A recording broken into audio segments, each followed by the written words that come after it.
উত্তরবঙ্গে রয়েছেন মুখ্যমন্ত্রী মমতা বন্দ্যোপাধ্যায়। এদিকে তিনি লাগাতার এসআইআর নিয়ে নির্বাচন কমিশনকে আক্রমণ করছেন। এবার এই নিয়ে সাংবাদিক সম্মেলন করলেন বিরোধী দলনেতা শুভেন্দু অধিকারী এবং বিজেপি রাজ্য সভাপতি শ্রমিক ভট্টাচার্য। বিরোধী দলনেতা বলেন, ডে 1 থেকে অবৈধ অনুপ্রবেশকারী বাংলাদেশিদের সমর্থন করছেন মুখ্যমন্ত্রী। আরও কি বললেন শুনুন। উনি সমস্ত সাংবাদিকদের কনস্টিটিউশনাল বডিকে বিজেপির ভুল দেখছেন। অতএব এর উত্তর জনগণ দিয়েছেন। উনি ঘুরিয়ে যে কথা একটু আগে শ্রমিকদা বলেছে, অবৈধ বাংলাদেশি মুসলিম অনুপ্রবেশকারীদের সাপোর্ট করছেন ডে 1 থেকে। 27 ফেব্রুয়ারি 2025 নেতাজি ইন্ডোর স্টেডিয়াম থেকে আজকের সভা পর্যন্ত এসআইআর এবং ইলেকশন কমিশন সবাইকে আক্রমণের মূল কারণ হচ্ছে বাংলাদেশি মুসলিম অনুপ্রবেশকারী যারা আমাদের জনবিন্যাস বদলে দিয়েছে, যারা ল্যান্ড জিহাদ, ধর্ম জিহাদ, লাভ জিহাদ করছে, তাদেরকে পশ্চিমবঙ্গে উনি রাখতে চান। এর বাইরে অন্য কিছু না। গ্রামের ভিডিওকে ভবানীপুরে আনা হচ্ছে কারণ আপনার ঘনিষ্ঠ বলে আক্রমণ করেছে 73 জন রিটার্নিং অফিসারকে চেঞ্জ করা হয়েছে।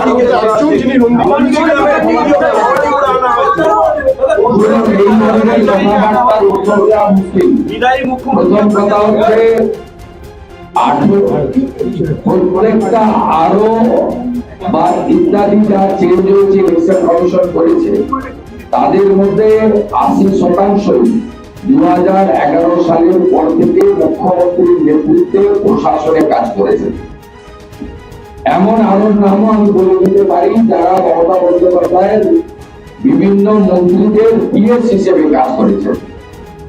এই ধরনের ক্রাইটেরিয়া কখনো ব্যুরোক্রেসিতে দেখা হয় না। মমতা ব্যানার্জির এত ভয় কেন? নিজের বাড়ি, নিজের জায়গা, যেখানে তিনি 40 বছর ধরে রাজনীতি করেন বলে গলা বাজিয়ে বলেন, উনি হারের আতঙ্ক থেকে এই ধরনের কথা বলছেন। তিনি কিছুদিন আগে বলেছেন একটা ভোটের দিন, কয়েকদিন আগে বলেছেন লক্ষ্য রাখতে হবে এখানে আলো যেন না নিভে যায়। আজকে বলছেন নন্দীগ্রামের মমতা ব্যানার্জি জেনে রাখা উচিত, মাননীয় ভিডিও যাকে অ্যাঙ্গেল করেছেন, ওই সময়ে আমি মমতা বন্দ্যোপাধ্যায়ের দলের এই রাজ্যের পরিবহন, সেচ ও জলপথ এবং জনসম্পদ উন্নয়ন ও বিকাশ এবং এনভায়রনমেন্ট পরিবেশ দপ্তরের মন্ত্রী ছিলাম। সেই মন্ত্রিসভার নেতৃত্ব মাননীয় মুখ্যমন্ত্রী মমতা বন্দ্যোপাধ্যায় করেছেন। অতএব কাঁচের ঘরে বসে ভিড় মারবেন না।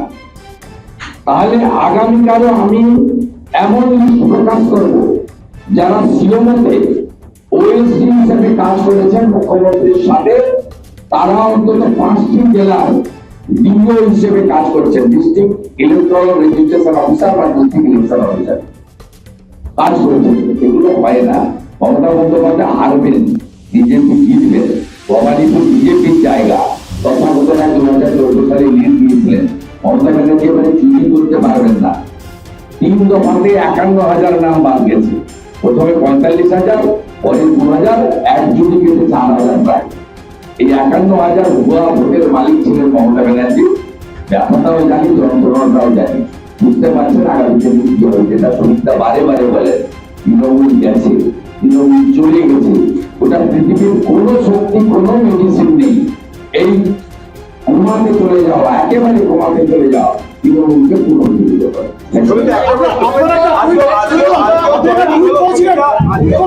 আমাদের ভিডিও ভালো লাগলে লাইক ও শেয়ার করুন, কমেন্ট সেকশনে আপনাদের মতামত জানান। আরও ভিডিও পেতে আমাদের চ্যানেলটিকে সাবস্ক্রাইব করুন এবং প্রতি মুহূর্তে খবরের আপডেট পেতে প্রেস করুন বেল আইকন।